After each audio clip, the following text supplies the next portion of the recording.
Good morning guys, meron tayo ditong project for today na ito po, Hailing Motorstar 125 Star X. Yan si Sir. Sir, taga saan Sir? Batangas City. Yun, Batangas City. Batangas. Yun, shoutout po sa mga taga Batangasin dyan mga idol. Ayan si idol oh. Yan, Candelaria Quezon. Bali nakaschedule po sa atin na Motorstar. Ang Motorstar po ay 4 speed, tapos 125 gagawing 175cc, tapos ipa 5 speed. Yan. Yan ang project natin, napakatindi. Talagang 175 at 5 speed pa. Ano? Alright. Manata natin.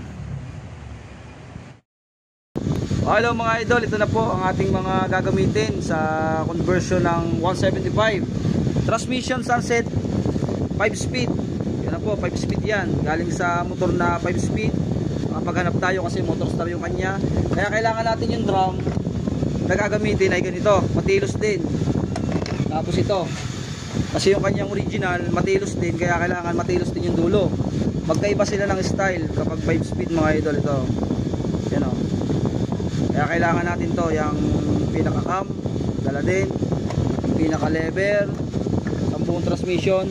Tapos ang kagandahan pa mga idol, bali pagka 4 speed, gusto nyo umilaw pa rin yung indicator, dapat dala to. Yan. Tapos dala tong sensor para kung sakali po naayos pa yung kanyang speedometer sa itaas ay gumana yung, kung gumana man ay hanggang kwarta lang, wala kinta, pero laking bagay gagana pa rin, primera, segunda, tercera, kwarta. Yan. Magpalit kayo ng isang set na di kinta, ihilaw pa rin siya kasi dala to. Yan.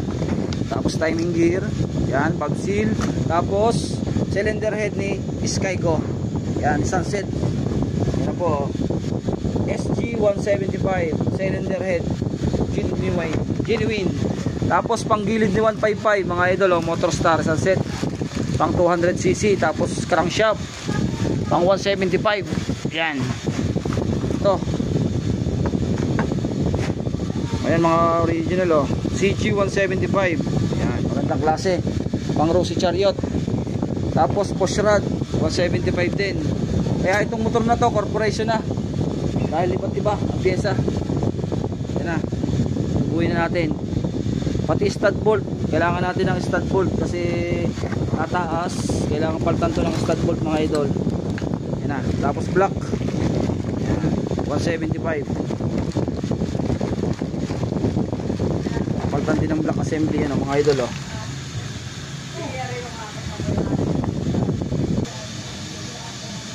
Ayan ang mga idol yung ating isang buong transmission. Napakaganda oh. Walang kagas-gas-gas-gas. Yan. Dikinta na po yan. Tatlo na yung kanyang port. Tapos palit din ang drum shift. Tatlong port.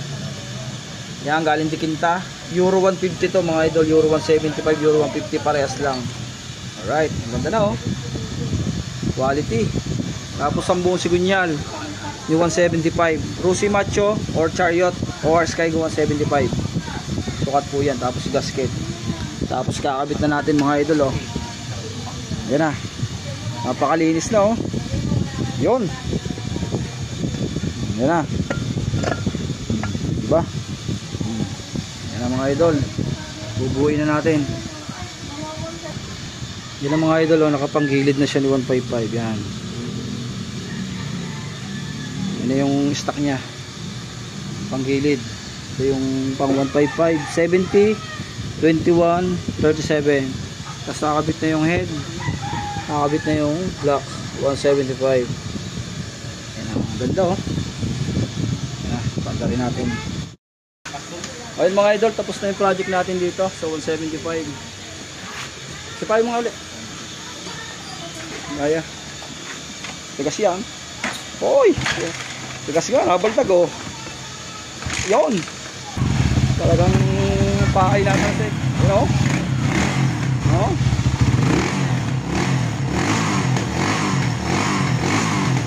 Yun know? Ang ganda lang makina. Quality. Ano? Tropa, ano masabi tropa?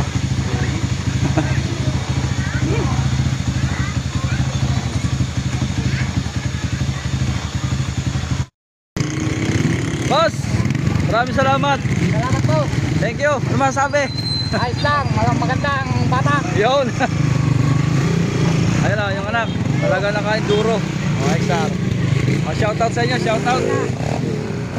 Ingat, ingat, ingat. Oh, naigkas.